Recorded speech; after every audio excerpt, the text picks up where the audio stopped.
자, 냉전 체제라고 할 때 냉전이라는 말이 뭐냐면 뒤에 나오는 전이라는 거는 전쟁이라는 뜻이고 냉은 다들 아시다시피 차갑다라는 뜻이잖아요. 우리가 전쟁을 딱 떠올리면 실제로 막 총 쏘고 대포 쏘고 막 미사일 날아가고 이러니까 전쟁은 뜨겁다라는 느낌이 굉장히 강하지. 그러니까 그거랑 반대되는 개념이라고 생각하면 돼.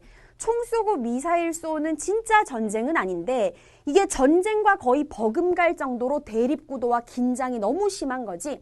그렇게 대립을 해 있던 그 구도, 그 분위기 자체를 우리는 냉전 체제다라고 얘기하는 거고, 그럼 실제로 이제 총칼 들고 싸우는 전쟁은 뭐라고 얘기하느냐? 반대로 뜨거운 전쟁이다 해서 열전이다 이렇게 얘기합니다.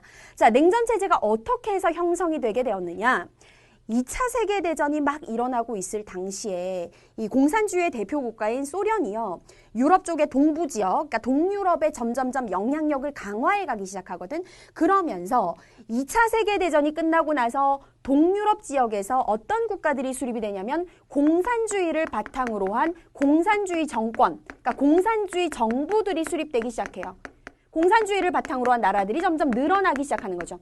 그 다음에 유럽 지역 중에서도 이제 영국이나 프랑스 이런 나라들이 있는 서부 유럽 같은 경우에는 공산주의 정부가 들어선 건 아니지만, 그러니까 자유민주주의를 바탕으로 한 국가였지만 그 안에서 공산주의를 주장하는 세력들, 즉 공산당 세력이 점점 힘을 키워가고 있었던 거야. 성장을 하고 있었던 거지.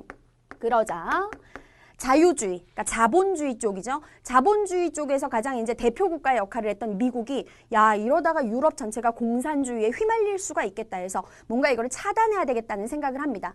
당시에 미국의 대통령이 이제 33대 대통령 트루먼이라는 인물이었는데 이 트루먼이 어느 날 선언을 딱 발표해요. 그걸 우리가 뭐라고 얘기하느냐? 트루먼이 발표한 선언, 트루먼 독트린이라고 얘기를 해.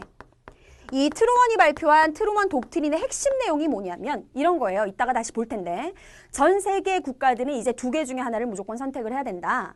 하나는 다수에 의해서 이끌어져 가는 국가 체제고 이게 이제 자본주의, 민주주의를 말하는 거지. 또 하나는 소수의 힘으로 다수를 억압하는 체제다. 그러니까 공산주의를 비판하는 얘기를 한 거야.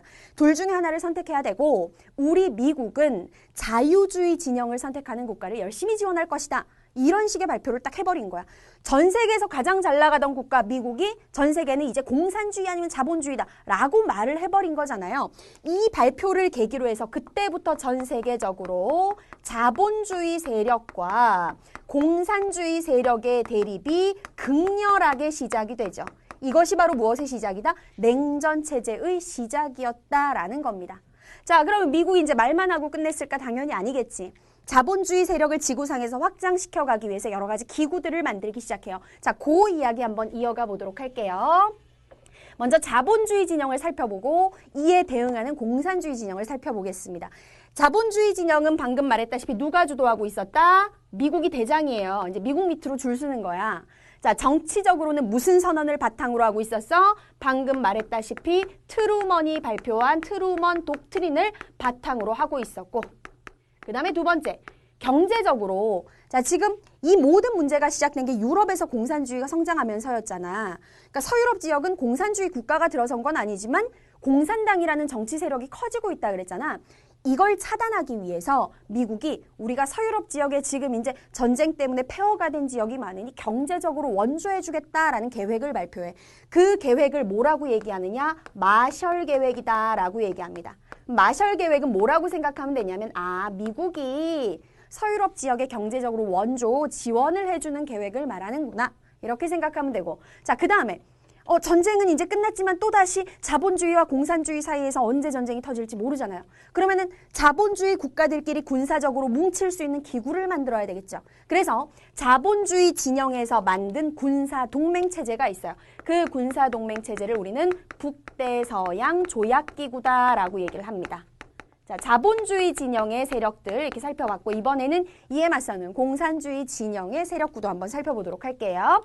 당연히 공산주의 진영은 누가 주도를 했겠어요? 소련이라고 하는 나라가 주도를 했겠지. 먼저 정치적으로 야, 자본주의 진영에서 저런 식으로 나온다 이거지? 그러면 우리도 유럽 지역에 이미 공산주의 정부가 들어선 동유럽도 위험할 수 있으니까 뭔가 정보를 주고받으면서 얘네들의 공산당 세력을 지원해 줄 수 있는 정치, 정보기구를 만들어야 되겠다 해서 코민포름, 공산당 정보국이라고 하는 정보를 주고받는 뭐 이런 것들 기구를 하나 만들게 됩니다. 코민포럼을 만들게 되었고 그 다음에 경제적으로 미국이 서유럽의 경제 원조를 한다 그러면 이제 소련도 공산주의 정부가 들어선 동유럽의 경제 원조를 해야 되는데 근데 소련은 미국만큼 돈이 많은 나라는 아니거든요. 그래서 소련도 좀 지원을 하면서 동유럽에 있는 국가들끼리 서로 경제적인 지원을 그러니까 상부상조하는 거죠.